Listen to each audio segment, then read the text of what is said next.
entre l'homme et l'oiseau. Tous ceux qui souffrent prennent le cœur, qui n'ont pas le cœur aux célébrations. C'est la vie, c'est la vie. J'ai pas que ça à faire, ma faut que je rentre sur tapis. Still the music keeps pumping.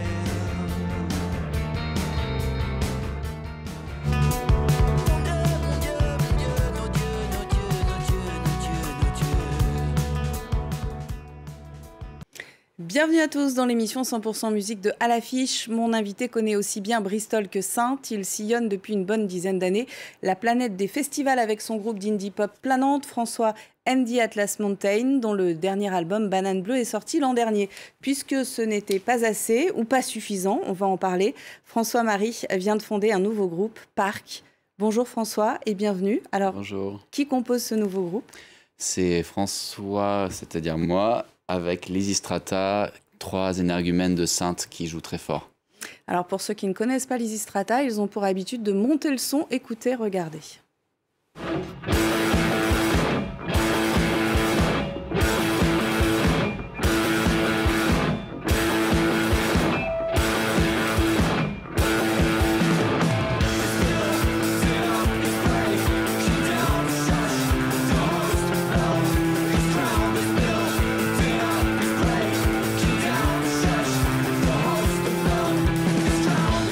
Everyone Out de Lysistrata.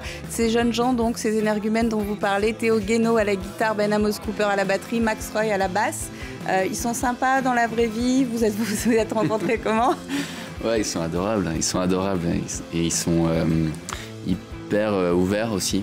En fait, parce que c'est vrai que moi je les ai vus plein de fois et j'avais l'impression qu'ils étaient à fond dans leur carcan de distorsion et d'énergie brute. Mais ils aiment la musique plus douce aussi parfois. Et vous avez choisi ensemble de fonder le groupe Parc, un tournant rock pour vous, François, un chanteur qui cherche un coin tranquille. Hein, si on écoute le premier single qui vient de sortir, on écoute Réveil heureux.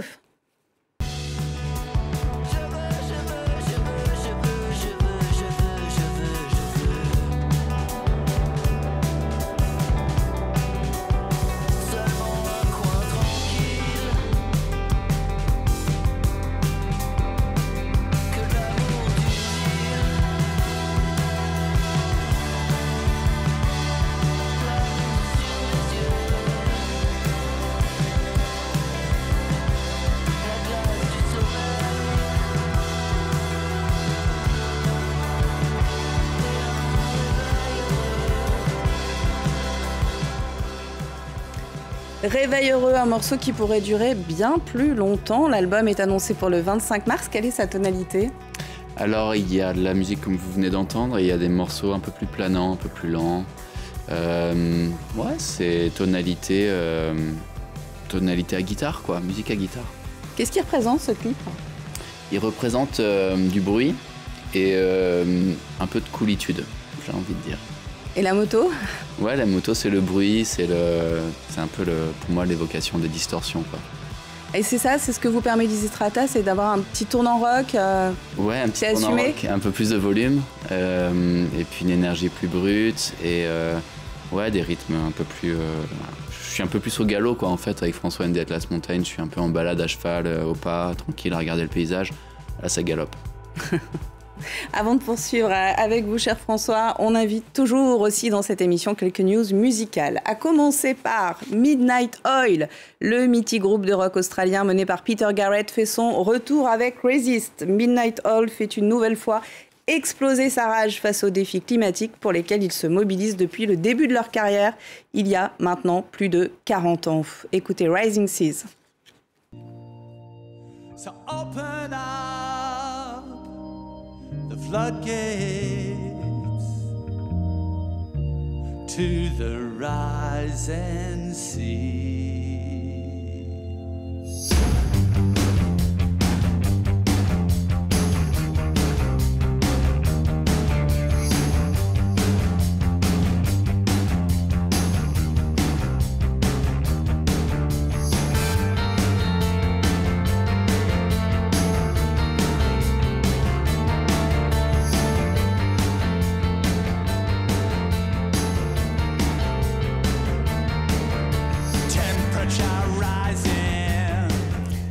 Après la comédie musicale à Broadway, MJ the Musical, un biopic sur le roi de la pop, Michael Jackson, est en marche. Le film intitulé Michael sera produit par Graham King, qui était déjà aux manettes de l'hommage à Freddie Mercury, Bohemian Rhapsody, qu'on a beaucoup aimé. Les victoires de la musique, marquées par la performance scénique de Stromae et son avatar. Et tous ceux qui souffrent prennent le cœur, qui n'ont pas le cœur aux célébrations.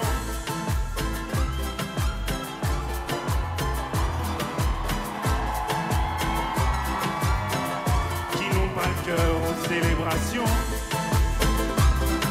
Ainsi que le carton plein d'Orelsan et de Clara Luciani. L'auteur de Civilisation, album qui s'est le plus vendu en France en 2021, a reçu 3 récompenses, dont meilleur artiste masculin.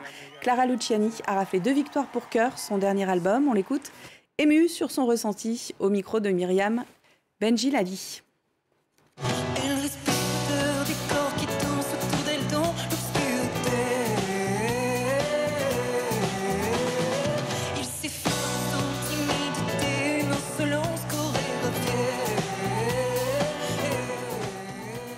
Il y a la famille des victoires et il y a aussi la famille des amis, parce que ça aussi, je n'ai pas eu l'occasion de le dire, mais les personnes qui étaient avec moi ce soir sur scène lors de ma prestation pour Respire encore, c'était que mes amis. Donc des amis que je connais depuis des années et qui ont toujours été là pour moi, et danser avec eux sur la scène des victoires, c'était absurde. J'aime la collectivité, j'ai toujours eu ce truc-là.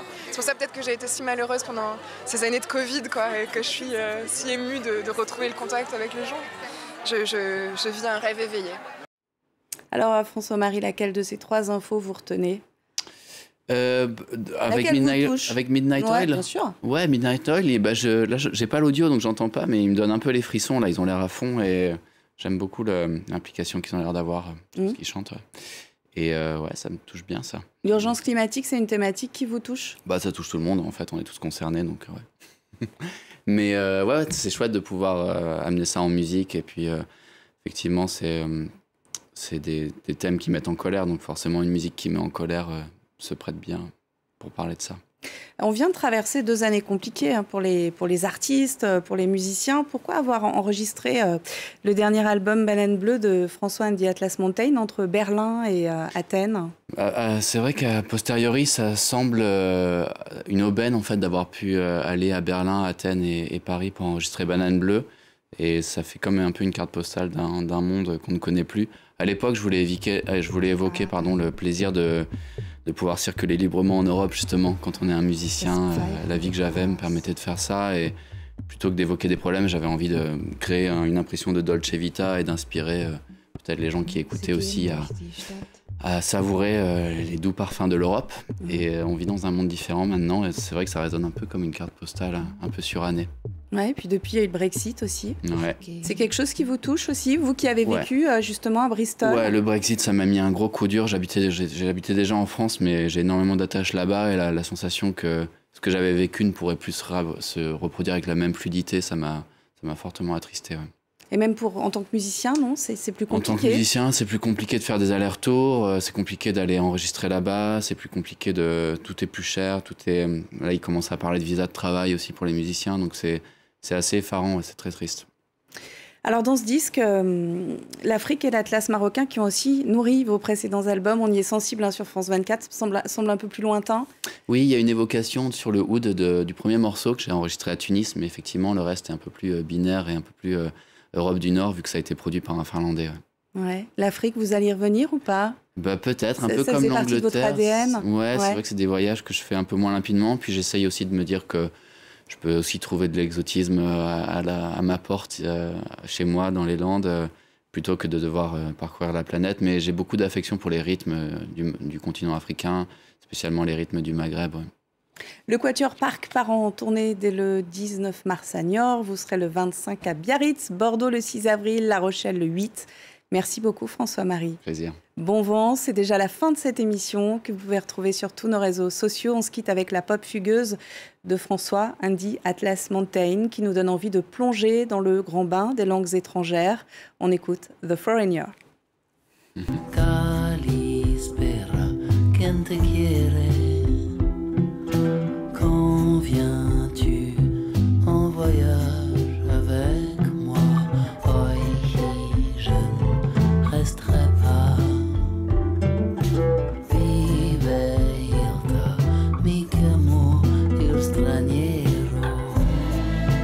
Thank